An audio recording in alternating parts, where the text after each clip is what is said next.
Amanda Everwood, with her chestnut hair and piercing blue eyes, was the epitome of elegance and creativity. Born into a family of artists, her childhood home was filled with the scent of oil paints and the sight of canvases in various stages of completion. Amanda had inherited her mother's talent and her father's determination, quickly making a name for herself as an exceptional landscape artist. Her works were known for their vibrant colors and the way they captured the soul of nature. Richard Everwood, in contrast, came from a lineage of lawyers. The Everwood family was renowned for their legal prowess, with generations serving as judges, attorneys, and legal scholars. Richard was no different. He excelled in law school, graduating at the top of his class, and quickly climbed the ranks at one of the most prestigious law firms in Belleville. His charm, good looks, and sharp mind made him a formidable attorney and a desirable husband. Amanda and Richard met during their sophomore year of college. It was a classic case of opposites attracting. Amanda's free-spirited nature complemented Richard's structured and disciplined approach to life. They fell in love quickly, their relationship blossoming amidst late-night study sessions, gallery openings, and summer road trips. After graduating, they married in a lavish ceremony that was the talk of Belleville. They settled into a beautiful Victorian home that Amanda adored. She transformed it into a haven filled with art, music, and love. The house had a large garden where Amanda often painted, drawing inspiration from the vibrant flowers and the changing seasons. Richard, on the other hand, was dedicated to his work, often spending long hours at the office. They had a son, Ethan, who became the center of Amanda's world. Their life seemed perfect, at least on the surface. Amanda's days were filled with painting, volunteering at the local art center, and taking care of Ethan. Richard's career continued to flourish, and he was soon made partner at his firm. They attended glamorous parties and charity events where they were often the center of attention. However, as the years went by, Amanda noticed subtle changes in Richard. He became more distant, often coming home late and leaving early in the morning. The once warm and affectionate man she married was now cold and preoccupied. Amanda tried to ignore these changes, attributing them to the stress of his demanding job. However, the gnawing suspicion in the back of her mind grew stronger with each passing day. Carla Rowe entered their lives when Richard hired her as his personal secretary. Carla was stunning, with her dark, cascading hair, sharp features, and an aura of confidence that turned heads wherever she went. She was efficient, intelligent, and seemed to understand Richard in a way that Amanda no longer could. It wasn't long before Amanda's suspicions turned towards Carla. One evening, Amanda decided to confront Richard. She prepared a candlelit dinner, hoping to reignite the spark in their relationship and to get him to open up. As they sat across from each other at the dining table, Amanda poured her heart out, expressing her concerns and fears. Richard listened but dismissed her worries, attributing his behavior to the pressures of his job. He assured her that there was nothing to worry about, but Amanda wasn't convinced. Determined to uncover the truth, Amanda hired a private investigator named Mark Collins. Mark was a seasoned professional with a reputation for discretion and thoroughness. Over the next few weeks, he followed Richard and Carla, documenting their interactions. The evidence he gathered was damning: late-night dinners, weekends away, and intimate encounters that left no room for doubt. Richard was having an affair with Carla. Amanda felt a mix of emotions: anger, betrayal, and deep sadness. She couldn't understand how Richard could do this to their family, but amidst her turmoil, she also felt a strange sense of relief. At least now she knew the truth, and she could decide what to do next. Armed with the evidence, Amanda's initial devastation gave way to a steely resolve. She decided to confront Carla first, hoping to gather more information before dealing with Richard. Amanda arranged a meeting under the pretense of discussing a charity event that Richard's firm was sponsoring. Carla, unaware of Amanda's true intentions, agreed to meet at a chic downtown cafe.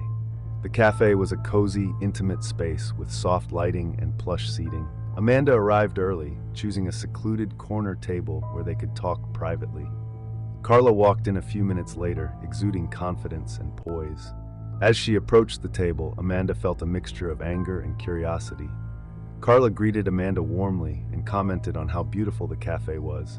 Amanda, hiding her true feelings, replied politely and steered the conversation towards Richard. She mentioned how Richard had been spending a lot of time at the office, and asked how he was handling the workload.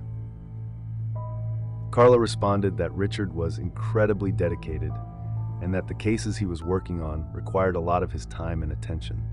Amanda then leaned in and, in a low voice, told Carla that she knew about the affair. Carla's face paled, and she opened her mouth to speak, but Amanda stopped her, saying she wasn't there to accuse or blame her. Amanda just wanted to understand why it happened. Carla, with tears in her eyes, explained that it started a few years ago when Richard was going through a rough patch at work. They began spending more time together, and one thing led to another. As Carla spoke, Amanda felt a strange sense of empathy. She could see the pain in Carla's eyes, a reflection of her own turmoil. By the end of the conversation, they had formed an unexpected connection. Amanda was captivated by Carla's intelligence and charisma, while Carla found solace in Amanda's understanding and compassion. In the weeks that followed, Amanda and Carla continued to meet in secret. What had started as a confrontation evolved into a complex relationship. Their meetings became more frequent and their bond deepened. One evening, Carla invited Amanda to her apartment, ostensibly to review some documents related to the charity event. The apartment was a stylish, modern space with floor-to-ceiling windows offering a stunning view of the city. As they sat on the couch, sipping wine and talking, the tension between them grew palpable. Carla set her glass down and looked into Amanda's eyes, saying that she had developed feelings for her. Amanda's heart raced. She had felt the same way, but had been too afraid to admit it. She confessed that she felt the same way. Their lips met in a passionate kiss, and that night, they crossed the line from emotional connection to physical intimacy. The affair was intense, a whirlwind of stolen moments and secret rendezvous. Amanda felt alive in a way she hadn't in years, but she was also plagued by guilt and fear. They would meet in secluded spots around the city, hidden corners of parks, out-of-the-way cafes, and Carla's apartment, where they felt free from the prying eyes of the world. Their conversations ranged from deep philosophical discussions to light-hearted banter. They shared their hopes, dreams, and fears, forming a bond that went beyond physical attraction. However, Amanda was acutely aware of the precariousness of their situation. She knew that if Richard found out, the consequences would be dire. Despite this, she couldn't bring herself to end the affair. Carla had become an essential part of her life, filling a void that she hadn't realized existed. Richard's suspicions grew as he noticed Amanda's changed behavior. She was more distant, often lost in thought, and seemed to have a newfound sense of confidence. Richard's paranoia led him to install a hidden camera in Carla's apartment, suspecting that Amanda might have discovered his affair and was plotting against him. When Richard reviewed the footage and saw his wife with Carla, his rage and sense of betrayal reached a boiling point. He felt emasculated and humiliated, convinced that both women had conspired against him. Richard began to meticulously plan his revenge, determined to regain control over his life. One stormy night, Richard invited Amanda to his office under the pretense of wanting to discuss their relationship and find a way forward. Amanda, hopeful for reconciliation, agreed. As she entered Richard's dimly lit office, she was struck by the cold boldness in his eyes. Richard told Amanda to sit down, his voice devoid of emotion. Amanda took a seat, her heart pounding. She started to speak, but Richard cut her off, slamming a folder of photographs on the desk.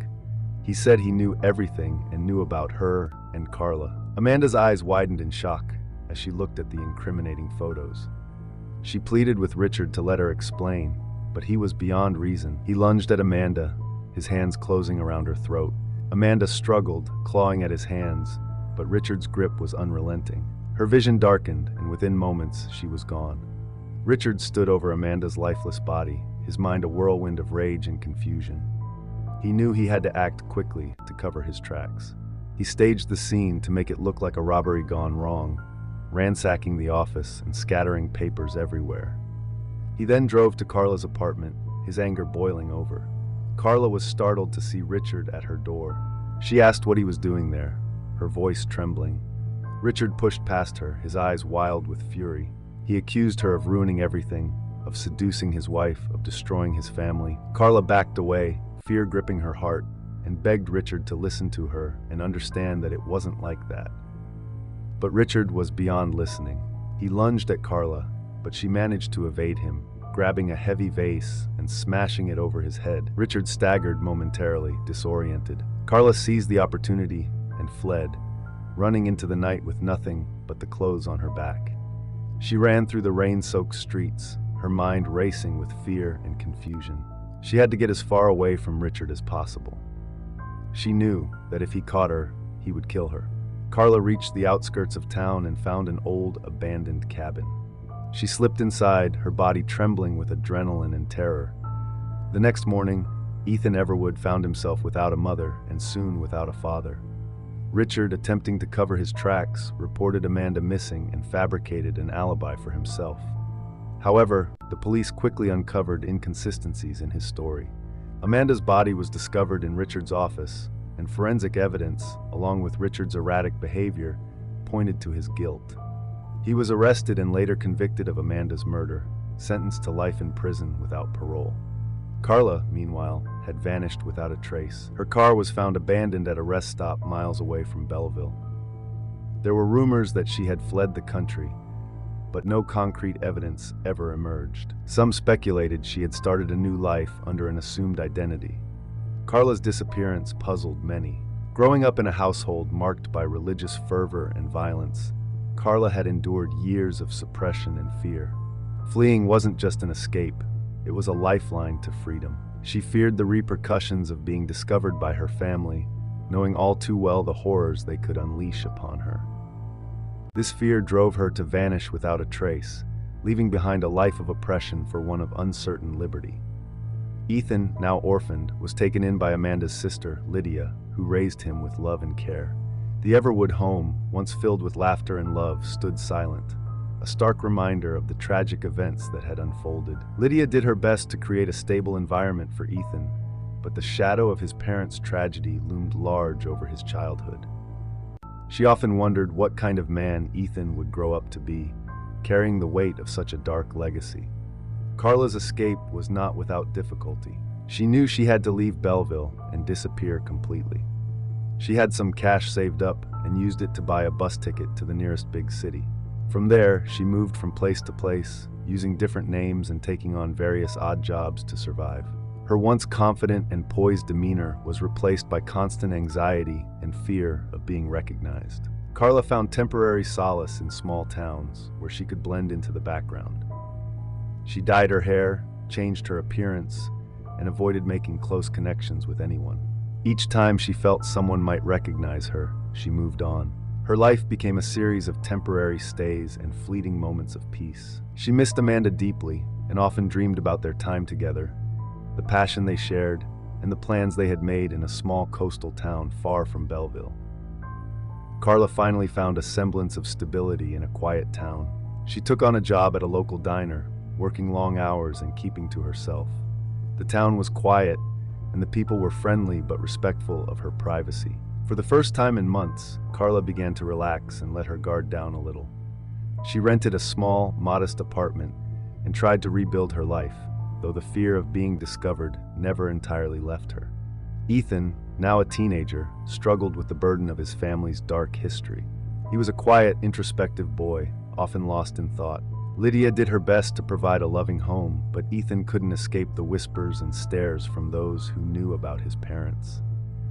School was a challenge, with classmates either avoiding him or bullying him for his father's crime. Ethan found solace in books and spent hours at the local library, immersing himself in stories far removed from his reality. Lydia encouraged Ethan to pursue his interests, hoping to provide him with a positive outlet. He developed a passion for writing, pouring his emotions and experiences into his stories. His teachers noticed his talent and encouraged him to pursue a career in literature. Despite the darkness of his past, Ethan found hope in the future he could create for himself. One day, while browsing through old family photo albums, Ethan came across a photograph of his parents during happier times. They looked so in love, so full of life. He wondered how everything had gone so wrong. Determined to understand, Ethan began to dig deeper into his family's history. He read old newspaper articles, interviewed people who had known his parents, and pieced together the story of their lives. Ethan's investigation led him to discover the affair between his father and Carla. He was shocked and saddened by the betrayal, but he also felt a strange connection to Carla. He wondered what had happened to her after that fateful night. His search for answers led him to contact Mark Collins, the private investigator Amanda had hired. Mark, now retired, was hesitant to reopen old wounds, but was moved by Ethan's determination. Mark shared with Ethan the details of his investigation, the evidence he had gathered, and the events that had transpired. Ethan learned about the confrontation between his mother and Carla, their subsequent affair, and the night his mother was murdered. Ethan felt a mix of emotions, anger, sadness, and a deep need for closure. Determined to find Carla, Ethan followed the trail she had left behind. He visited the places she had stayed, talked to people who had encountered her, and slowly pieced together her journey. The trail eventually led him to the small coastal town where Carla was now living. Carla was working her usual shift at the diner when Ethan walked in. She didn't recognize him at first, but as he approached her, she saw a familiar sadness in his eyes. Ethan introduced himself, explaining that he was Amanda and Richard's son. Carla was stunned, filled with a mixture of fear and hope. She invited Ethan to sit down, and they began to talk. Ethan told Carla about his life, his struggles, and his search for answers. Carla, in turn, shared her story, her escape, and her attempts to rebuild her life. They talked for hours, sharing their pain and their memories of Amanda. Carla revealed how deeply she had loved Amanda, and how the affair had been a source of both joy and torment. Ethan asked Carla about the night his mother was murdered. Carla recounted the events, her voice trembling with emotion. She told him how Richard had confronted her, his rage and violence, and her desperate escape. Ethan listened intently, feeling a mix of anger toward his father and compassion for Carla. Ethan decided to stay in the coastal town for a while to get to know Carla better and to find some closure for himself. They spent a lot of time together, talking about Amanda, sharing stories, and helping each other heal. Carla found comfort in Ethan's presence, and Ethan felt a sense of connection and understanding that he had never felt before. As time went on, Ethan and Carla's relationship grew stronger. They became a support system for each other, helping to heal the wounds of the past. Ethan continued to write, inspired by the stories Carla had shared and the strength he saw in her. Carla found a new sense of purpose, helping Ethan and finding a way to move forward with her life. Years passed, and Ethan published his first novel, a fictionalized account of his family's story. The book received critical acclaim, and Ethan was praised for his emotional depth and storytelling ability. He dedicated the book to his mother, Amanda, and to Carla, who had shown him the importance of understanding and forgiveness. Carla, meanwhile, continued to live in the coastal town, finding peace and stability. She stayed in touch with Ethan, visiting him often and watching him grow into a successful writer. She found solace in the fact that she had been able to help Ethan find closure and that they had both found a way to move forward. The Everwood murders became a notorious case in Belleville, a cautionary tale of deceit, betrayal, and the devastating consequences of hidden passions. Amanda's art gained a lot of fame, her landscapes now imbued with a haunting beauty that drew admirers from afar. Richard's name, once respected, became synonymous with tragedy and madness. Years later, the town still whispered about Carla Monroe, the enigmatic secretary who disappeared into the night. Her fate remained one of Belleville's greatest mysteries, a lingering shadow over the tragic tale of the Everwood family. Ethan grew up, carrying the weight of his parents' legacy, determined to forge a different path and break free from the cycle of betrayal and violence. In the end, the story of the Everwood murders served as a stark reminder of the fragility of human relationships and the devastating consequences of secrets and lies. It was a tale that would be told for generations, a dark chapter in the history of Belleville that would never be forgotten. Ethan continued to write his works, often exploring themes of love, betrayal, and redemption. His novels resonated with readers, many of whom were unaware of the true story behind his words. Despite the darkness of his past, Ethan found a way to turn his pain into art, creating something beautiful from the ashes of his family's tragedy. In the end, the Everwood murders were more than just a crime. They were a story of love, loss, and the enduring power of forgiveness. The lives of those involved were forever changed, but they found a way to move forward, to find peace, and to create something new from the ruins of their past. Make sure to subscribe for that. We are preparing more true crime documentaries that you've never heard before.